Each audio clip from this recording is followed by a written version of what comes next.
La Reggia di Caserta è un palazzo imponente, progettato per stupire e impressionare, con le sue 1200 stanze, 1742 finestre e oltre 2 milioni di metri cubi di volume. Si guadagna il titolo di residenza reale più grande del mondo.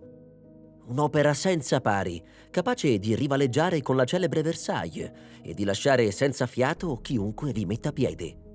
Ma la Reggia non è solo una questione di numeri. Qui si respira il fasto e la grandezza del Regno di Napoli, tra ambienti riccamente decorati, affreschi maestosi, marmi pregiati e arredi sontuosi.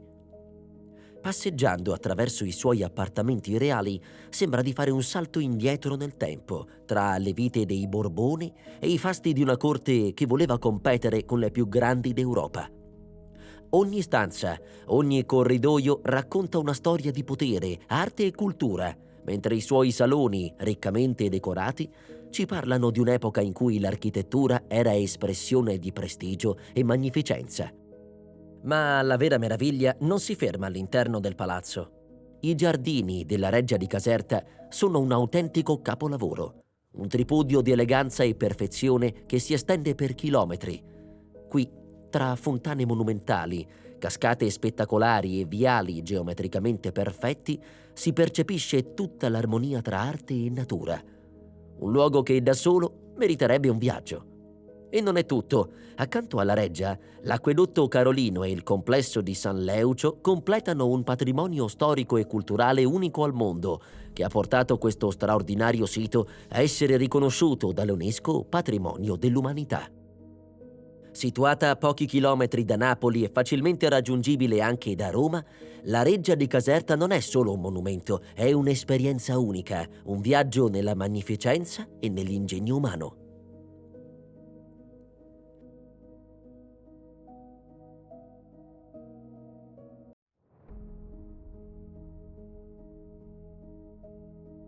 La storia della Reggia di Caserta iniziò quando nel 1752 questo splendido palazzo fu creato per essere il nucleo della nuova capitale del regno. Perfino prima di salire al trono, nel 1734, Re Carlo desiderava creare un nuovo centro amministrativo alternativo a Napoli, in quanto la città, essendo vicina al mare, era a rischio invasione, mentre il feudo di Caserta era la soluzione perfetta a questi problemi. Quindi Re Carlo acquistò nel 1750 il feudo di Caserta dal principe Michelangelo Caetani di Sermoneta per l'importo di 489.393 ducati. Il progetto del Palazzo Reale fu commissionato a Luigi Vanvitelli, al momento il principale architetto della fabbrica di San Pietro in Vaticano. I lavori di costruzione furono solennemente inaugurati il 20 gennaio 1752, lo stesso giorno del compleanno del re. Il progetto originale del palazzo includeva già il parco, ma la sua costruzione iniziò solo un anno dopo, nel 1753, e furono necessari più di 50 anni per completarlo. Durante la prima fase, tra il 1753 e il 1773, fu realizzato l'acquedotto Carolino, in quanto necessario per l'approvvigionamento idrico della Reggia e per la nuova capitale. Quando nel 1773 Vanvitelli morì, i lavori si fermarono per 4 anni. Nel 1777 il figlio Carlo, ora divenuto direttore dei lavori, mostrò al nuovo re Ferdinando IV un nuovo progetto, una versione semplificata del progetto del padre. Infatti, le difficoltà economiche e soprattutto l'esigenza di concludere i lavori più rapidamente portarono all'obbligo di ridurre il numero di fontane nella seconda parte del parco. Nonostante tutto, la sostanza generale del progetto originale di Luigi Vanvitelli fu mantenuta invariata, soprattutto la cosa più importante del suo progetto, lo spettacolare viale d'acqua lungo 3,3 km che termina con una stupefacente cascata.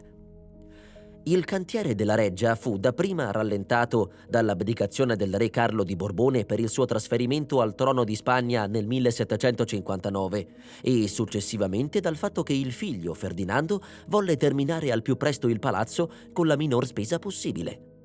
Nel 1780 erano stati completati gli appartamenti lato ovest, un tempo destinati ai principi, e re Ferdinando I volle abitarci. La storia della Reggia di Caserta proseguì durante la dominazione Bonaparte. Non risultano lavori effettuati nella reggia, ma le splendide sedie e poltrone dell'anticamera dei non titolati, detta Sala di Alessandro, furono da lui portati dal palazzo delle Tuileries. Con Gioacchino Murat, proclamato re di Napoli nel luglio del 1808, sembrò che la capitale si rianimasse sotto una ventata impetuosa di giovinezza, in un calore di rinnovate speranze. E anche la storia della reggia di Caserta ne fu investita. Nel dicembre dello stesso anno, l'architetto di corte Antonio De Simone dava agli aiutanti della reggia ordini per la ripresa dei lavori che dovevano eseguirsi non più seguendo le vecchie direttive, ma secondo il nuovo stile che trionfava in Francia. Sotto la dominazione Murat vennero effettuati lavori nella Sala di Alessandro, dove venne dato incarico ai pittori Heinrich Schmidt e Rudolf Surlant di affrescare sulle pareti maggiori la presa di Capri e la battaglia di Eylau, e dagli scultori Domenico Masucci, Claudio Monti e Duran di modellare 6 bassorilievi in stucco da collocarsi sulle porte, a rappresentare episodi della vita di Gioacchino Murat. Furono inoltre eseguite sotto il dominio Murat anche le splendide sale di Astrea e di Marte, entrambe splendido progetto dell'architetto Antonio De Simone. I Murat quindi contribuirono alla storia della reggia di Caserta. Al ritorno dei Borbone sul trono non si ebbe il coraggio di distruggere i bellissimi arredi portati da Bonaparte e Murat. Così, ad esempio, sulle poltrone della Sala di Alessandro furono sostituite le iniziali di Giuseppe Bonaparte con quelle di Ferdinando, mentre sempre nella Sala di Alessandro furono sostituiti i 2 grandi dipinti e i bassorilievi sopra le porte in quanto inneggianti a Murat. Nel 1830 il re morì e non furono fatti lavori fino al 1839, quando fu ripreso il progetto della Sala del Trono, che fu completata nel 1845. Si racconta che nella reggia un monaco predisse al re Ferdinando II la fine del suo regno. «Badate, maestà», disse quel frate, «che il tempo incalza, gli eventi precipitano, la terra già incomincia a tremare sotto i piedi.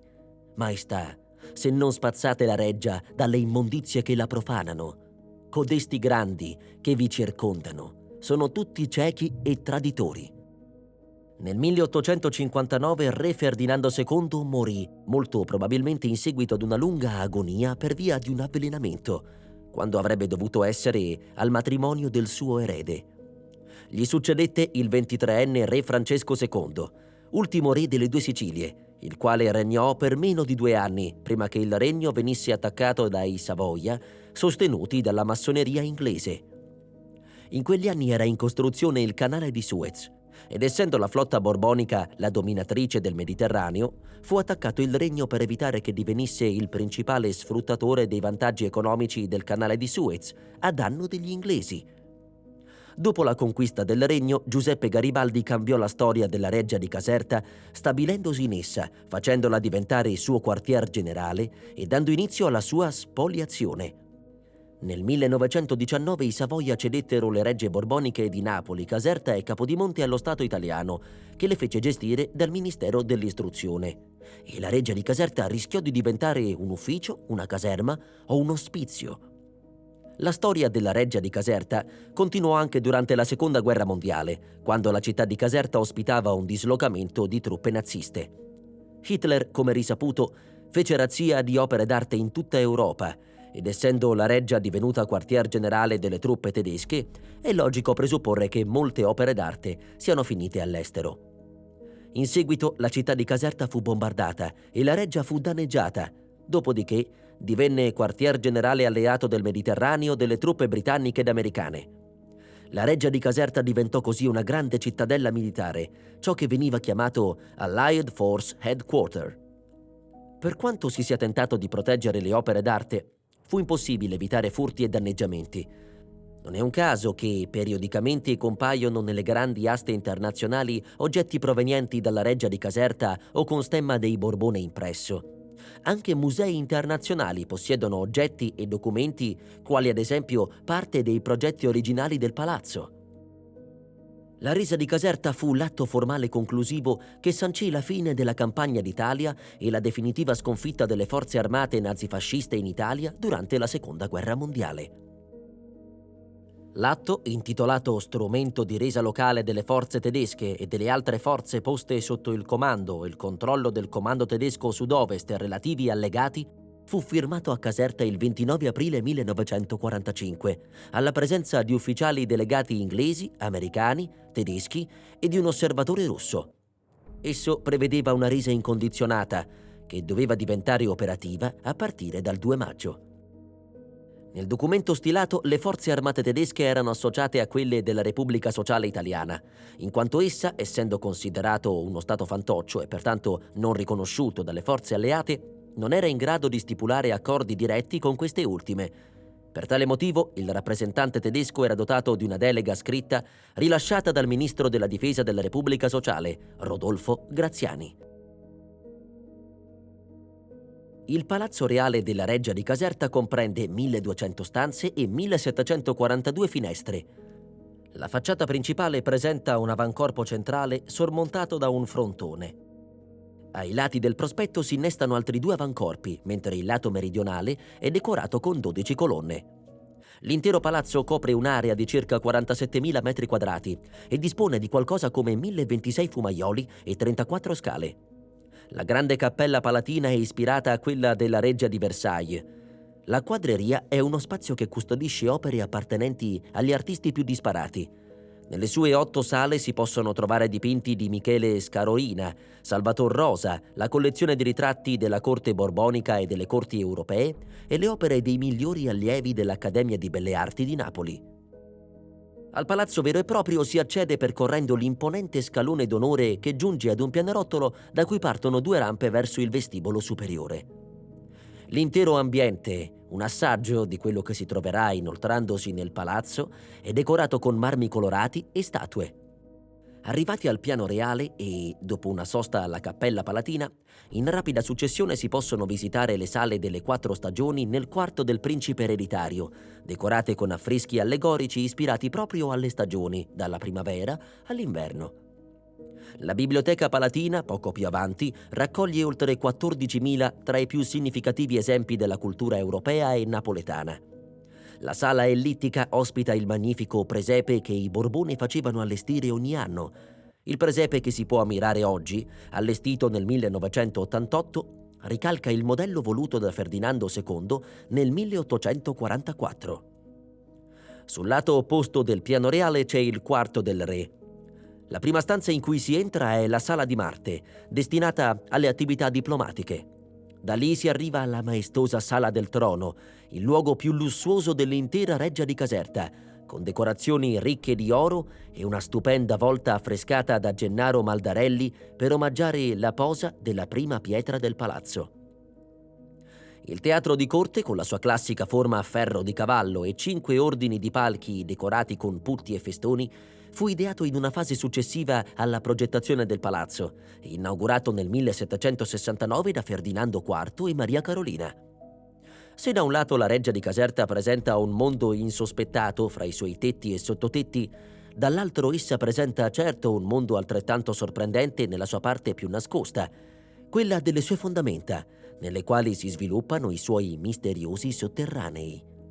Un mondo che, se oggi è per lo più abbandonato, un tempo doveva essere invece ben vivo, dato che la corte dei Borbone comprendeva, oltre ai reali e alla nobiltà, anche guardie, esercito, servitù, giardinieri, cuochi, artigiani, stallieri e tanti altri, per un complessivo di migliaia di persone che, di base, non operavano negli appartamenti reali, ma in tutto il resto del palazzo, inclusi i sotterranei, dove certo trovavano spazio anche i depositi necessari per alimentare tutte le attività di corte. Ma i sotterranei del palazzo sono stati molto frequentati anche in tempi più recenti, ed in particolare durante la Seconda Guerra Mondiale, quando le forze alleate si insediarono nel palazzo fino al momento della resa di Caserta, lasciando tracce evidenti della loro presenza non solo nei sottotetti, ma anche nei sotterranei.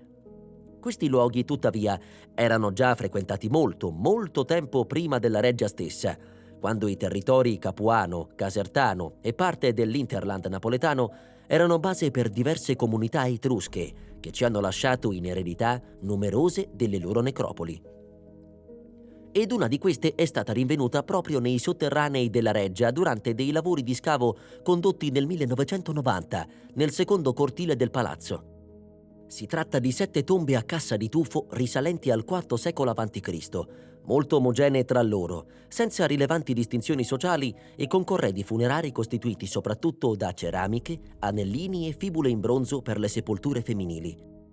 L'analisi dei resti ossei di uno degli scheletri rinvenuti ha persino permesso di ricostruire il volto del defunto, morto intorno all'età di 39 anni e alto circa 1,62 metri, con problemi di smalto sui denti dovuti a carenze alimentari. Il fascino dei sotterranei della reggia di Caserta ha alimentato numerose leggende circa la sua presunta connessione sotterranea con la reggia Napoli e con la reggia Carditello. In realtà questi racconti non risultano avere alcun fondamento, ma non devono comunque sorprendere più di tanto, in quanto la costruzione di vie di fuga segrete era abbastanza comune all'epoca e il lavoro di realizzazione di un passaggio sotterraneo di 20 km fino a Napoli era ben poca cosa rispetto a quella dell'acquedotto carolino, scavato per quasi 40 km nella dura roccia. Il parco della Reggia di Caserta fu progettato da Luigi Vanvitelli e completato dal figlio Carlo, a cui collaborarono diversi botanici. Come modello ispirativo gli architetti si rifecero alla Reggia di Versailles. Suddiviso in giardino all'italiana e giardino inglese, il parco ha una superficie di 120 ettari per una lunghezza di quasi 3 chilometri. Il giardino all'italiana è costituito da una serie di aiuole e fontane, alimentate originariamente dall'acquedotto carolino, costruito insieme alla reggia. Comprende inoltre anche il cosiddetto Bosco Vecchio, dove sono ubicate la Castelluccia e la Peschiera. La Castelluccia venne costruita nel 1769 riadattando la torre della Pernesta o degli Acquaviva, risalente al XVI secolo. I lavori vennero eseguiti da Francesco Collecini su disegno di Luigi Vanvitelli e la struttura si presentava con l'aspetto di un castello fortificato in miniatura, con fossato e ponti levatoi per poter simulare le battaglie che avrebbe dovuto combattere Ferdinando IV. Nel 1819 fu nuovamente restaurata, assumendo l'aspetto definitivo e destinata a essere un casino di svago e di ristoro durante le battute di caccia.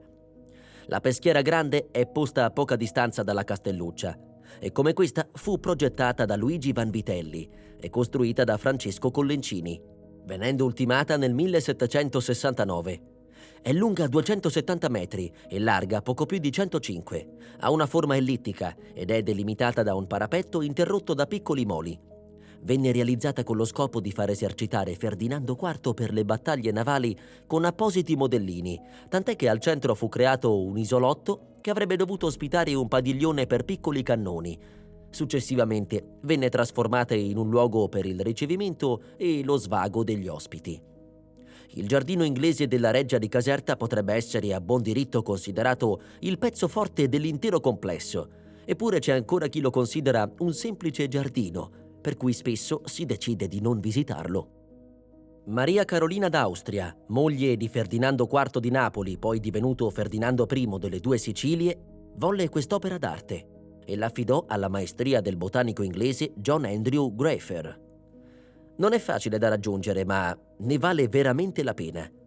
L'ingresso al giardino si trova in fondo al parco, sulla destra, al lato della splendida fontana di Diana e Atteone. Un piccolo cancelletto aprirà le porte a uno dei luoghi più belli del mondo. Non si tratta di un semplice luogo di piacere a carattere decorativo, ma di un vero e proprio percorso iniziatico. Fu realizzato ad hoc per la regina, una delle più grandi sostenitrici della massoneria italiana. Natura e simbologia si fondono per dare vita a qualcosa di unico. Il giardino inglese nasce come luogo di riflessione, a differenza di quello italiano. In quest'ultimo, che caratterizza la prima parte del parco, tutto è geometrico. Le geometrie del parco principale erano fondamentali per la realizzazione delle scenografie spettacolari per le feste. All'apparenza molto selvaggio, tanto che osservandolo da angoli diversi si scoprono sempre nuovi scorci. Il giardino inglese è in realtà un'opera d'arte. Frutto del lavorio lento e paziente di Graefer, il quale studiò con attenzione il terreno in modo da scegliere il luogo migliore per ogni singola pianta. Qui Oltre a piante provenienti da tutto il regno di Napoli, si trovano anche piante esotiche provenienti da tutto il mondo e che Graefer, con immensa pazienza e passione, è riuscito a far sopravvivere in un ambiente, se non proprio ostile, quantomeno poco consono. Ai tempi dei Borbone il giardino si autososteneva.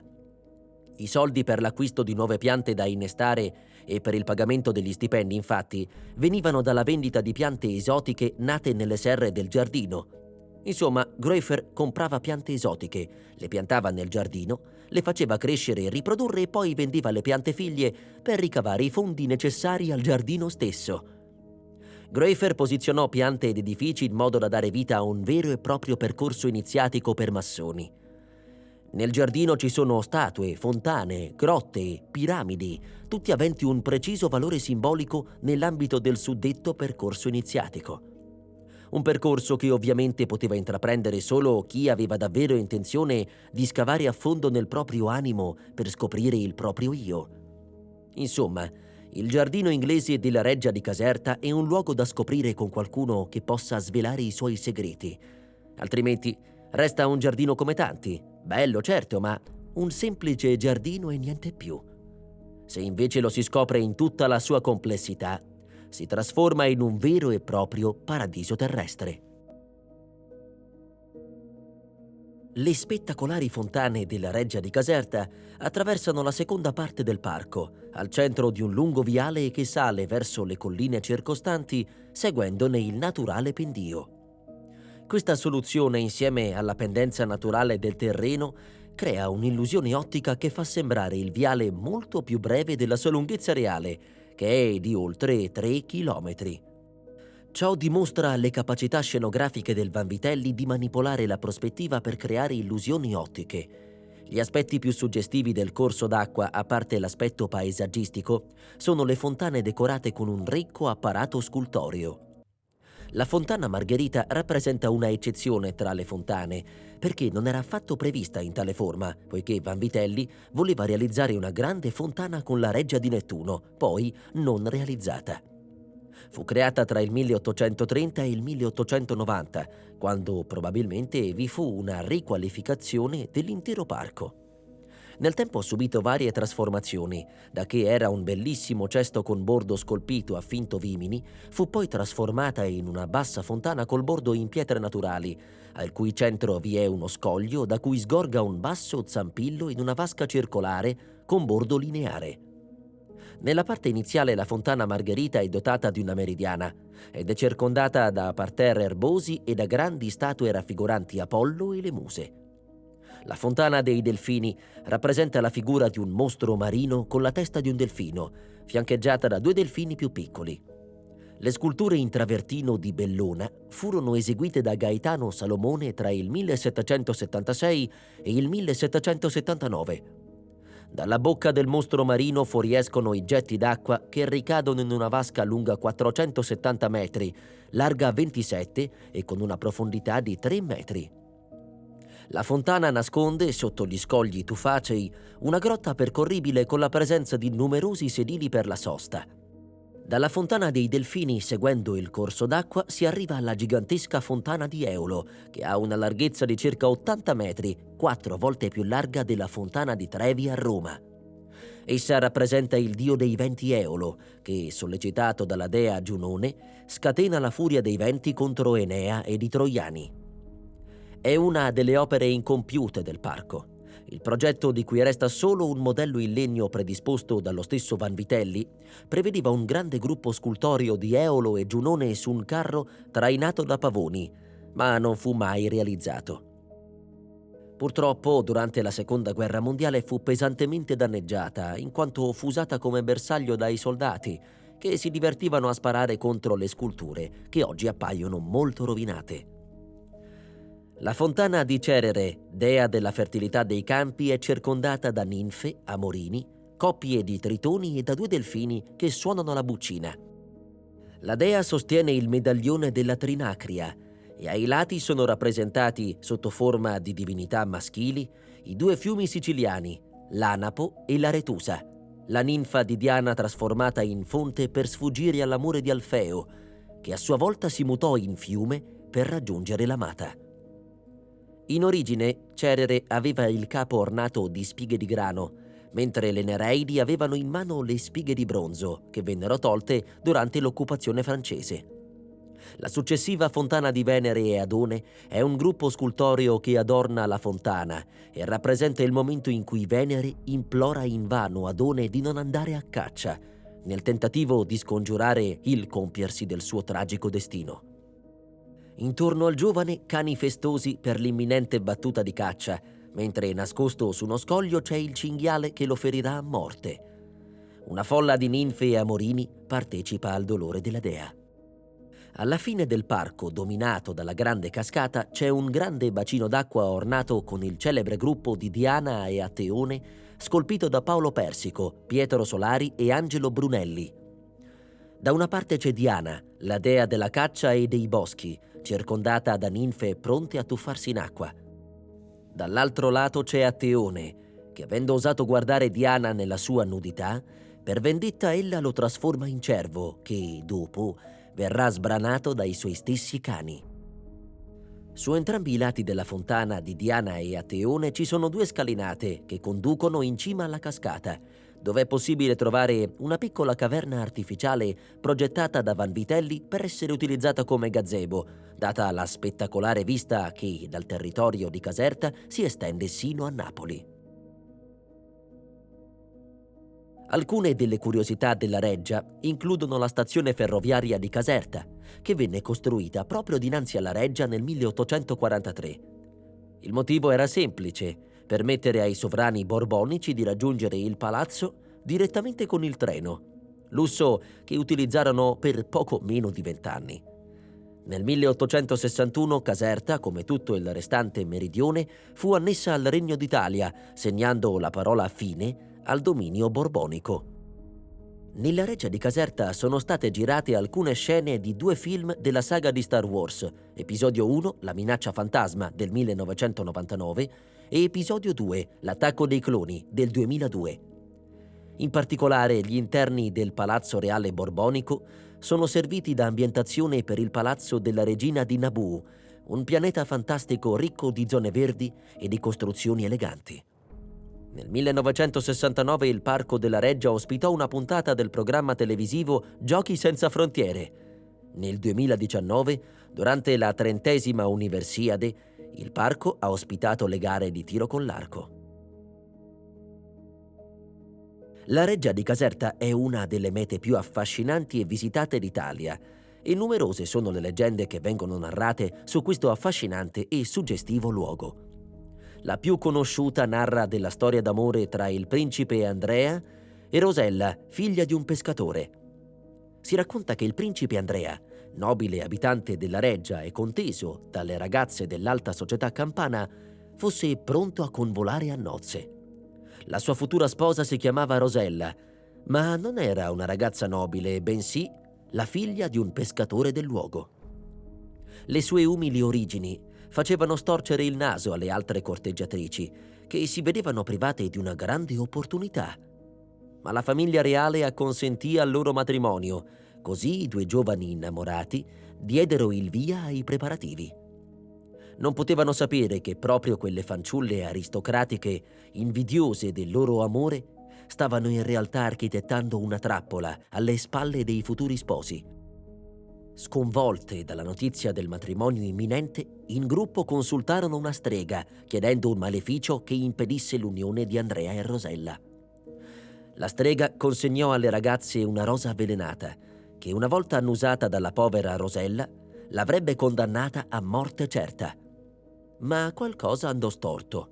La mattina delle nozze, le nobildonne si recarono da Rosella per darle in dono quella rosa maledetta, che Rosella accettò con gratitudine. Una volta annusata, però, non la uccise, la trasformò in un'orrenda strega, vecchia e rugosa, praticamente irriconoscibile. La strega, infatti, aveva sbagliato maleficio. Alcuni dicono che lo fece di proposito, intenerita dalla storia di Rosella e dalle sue umili origini. La sposa, ormai terrorizzata dal suo aspetto e temendo di dover annullare le nozze, corse da una strega di sua conoscenza, in provincia di Benevento, che riconobbe l'incantesimo e in un certo senso la tranquillizzò.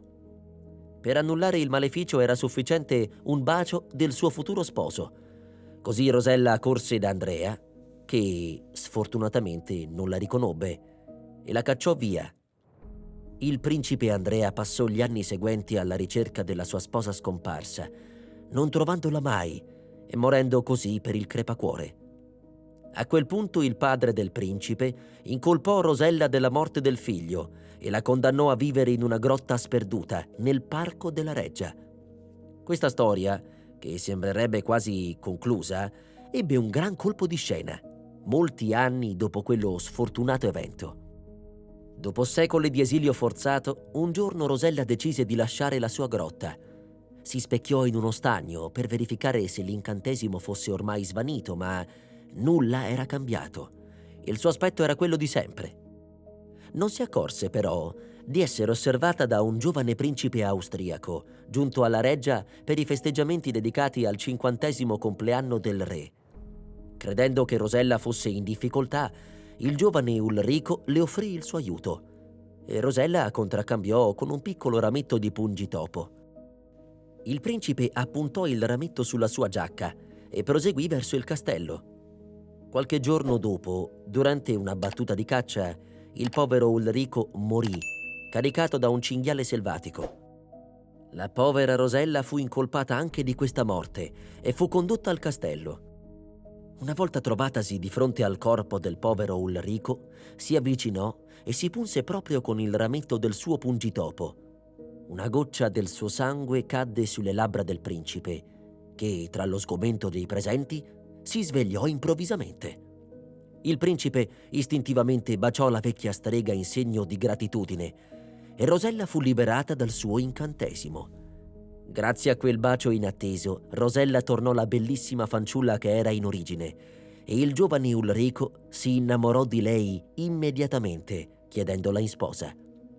I due partirono così per il loro viaggio di nozze, che secondo gli abitanti del luogo e secondo la leggenda, dura ancora ai giorni nostri. Visitarla non significa semplicemente ammirare un palazzo. È un viaggio nella mente di coloro che hanno sognato in grande. La Reggia di Caserta non è solo una costruzione o un pezzo di storia, è una lezione di audacia creativa, un invito a esplorare gli orizzonti della nostra immaginazione e memoria culturale. E mentre attraversiamo i suoi vasti corridoi, ci ricorda che la bellezza artistica e ingegneristica è spesso frutto di una visione congiunta di sogni e ambizione. L'incantevole patrimonio della Reggia di Caserta è a disposizione di chiunque voglia scoprire le meraviglie che il passato ci ha consegnato. Un'eredità che, se esplorata con attenzione e curiosità, può davvero arricchire l'animo e ampliare il nostro orizzonte culturale.